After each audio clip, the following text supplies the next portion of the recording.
మనం ఈ వీడియోలో 9 మల్టిపుల్స్ ఎలా చేయాలో చూద్దాం. ఆల్రెడీ 9 మల్టిపుల్స్ అంటే ఈజీగానే చేస్తారు. ఇంకొక డిఫరెంట్ మెథడ్ అనమాట. చూడండి, ఇవి 2 మన హ్యాండ్స్ అనుకుంటే ఇవి మన ఫింగర్స్ అనమాట.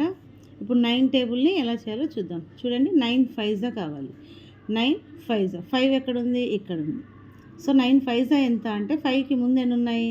1 2 3 4 4 వేస్తాము. 5 తర్వాత ఎన్ని ఉన్నాయి? 1 2 3 4 5. సో 5 వేస్తాము. 9 ఫైవ్జా 45. అలాగే చూడండి, 9 త్రీజా, 3 ఎక్కడుంది? ఇక్కడ ఉంది. 3కి ముందు ఎన్ని ఉన్నాయి? 2 ఉన్నాయి. 3 తర్వాత 1 2 3 4 5 6 7 7. 9 త్రీజా 27 అన్నమాట. అలాగే 9 ఎయిట్జా, 8 ఎక్కడుంది? ఇక్కడ ఉంది. 8 ఇక్కడ ఉందన్నమాట. సో 8కి ముందర ఎన్ని ఉన్నాయి? 7 ఉన్నాయి. 8 తర్వాత 2 ఉన్నాయి. సో 9 ఎయిట్జా 72. నెక్స్ట్ 9 నైన్జా, 9 ఇక్కడ ఉంది. 9కి ముందు ఎన్ని ఉన్నాయి? 8 ఉన్నాయి. 9 తర్వాత 1 ఉంది. సో 9 నైన్జా 81. నెక్స్ట్ 9 సిక్సా, 6కి ముందేమో 5 ఉన్నాయి. 6 తర్వాత ఏమో 4 ఉన్నాయి.